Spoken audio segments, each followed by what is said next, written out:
Tu as déjà pleuré en regardant ton compte bancaire? Tu t'es déjà demandé « Seigneur, pourquoi ne m'aides-tu pas?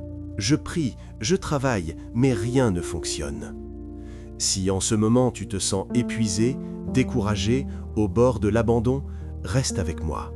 Ce message est pour toi. Ce n'est pas un hasard si tu regardes cette vidéo. Dieu veut te parler, au cœur même de ta fatigue financière et émotionnelle. Prions ensemble. Seigneur, je te présente la personne qui regarde cette vidéo en ce moment. Tu connais ses larmes, ses angoisses, ses factures, ses dettes et ses peurs pour l'avenir. Tu vois sa fatigue émotionnelle, mentale et spirituelle. Je te demande, Saint-Esprit, de venir la rejoindre là où elle se trouve. Pendant ces quelques minutes, parle à son cœur. Qu'elle ressente ta paix, ton amour et qu'elle comprenne qu'elle n'est pas seule. Nous remettons ce moment entre des mains, au nom de Jésus. Amen.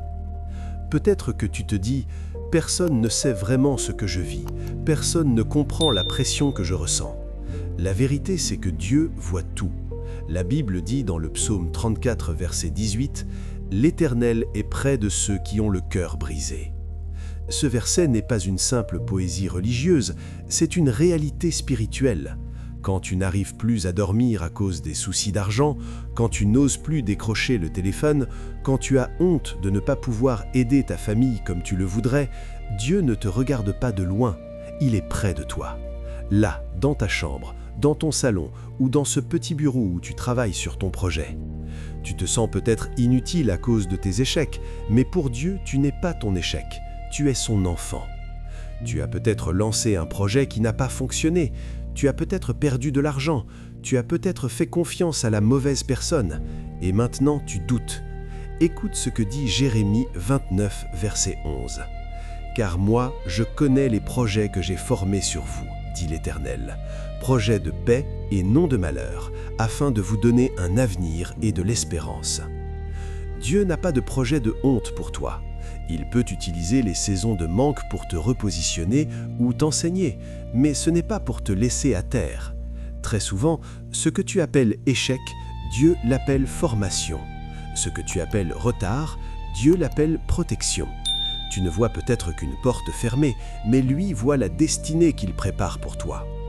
Il y a une chose que Dieu regarde avant ton compte bancaire, c'est ton cœur.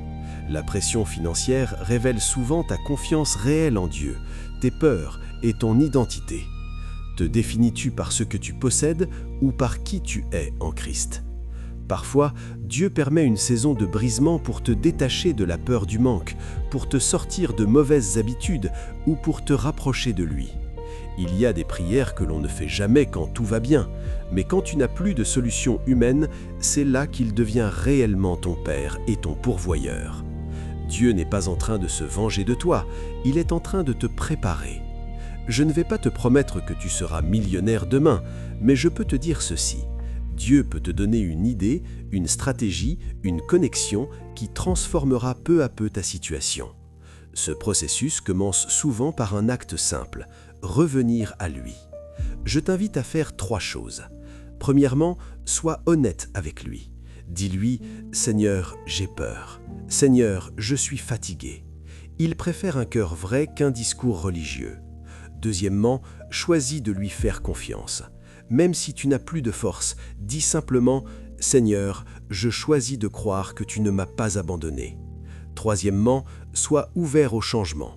Cela peut concerner ta gestion de l'argent, une relation à couper ou une petite opportunité à saisir. Ta saison actuelle ne définit pas ta destinée. Prions encore ensemble. Seigneur, je te remercie pour la personne qui écoute ces mots. Tu vois sa fatigue, ses peurs et ses nuits sans sommeil. Je te demande de poser ta main sur son cœur.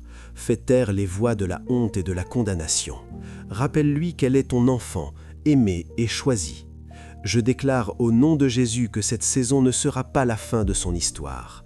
Là où il y a des larmes aujourd'hui, il y aura des témoignages demain. Apporte la clarté là où règne la confusion. Donne-lui ta paix, une paix qui dépasse toute intelligence. Parle-lui dans les prochains jours par ta parole, par des idées, par des confirmations. Qu'elle sache que tu es vraiment avec elle. Au nom puissant de Jésus. Amen. Si ce message a touché ton cœur, ne reste pas seul avec ce que tu ressens. Écris simplement en commentaire « Dieu, je choisis de te faire confiance encore ». Abonne-toi à cette chaîne Royaume Prospère pour nourrir ta foi et apprendre à aligner ta vie financière avec les principes de Dieu. Et si tu connais quelqu'un qui traverse une période difficile, partage-lui cette vidéo. Dieu ne t'a pas oublié, ce n'est pas la fin de ton histoire.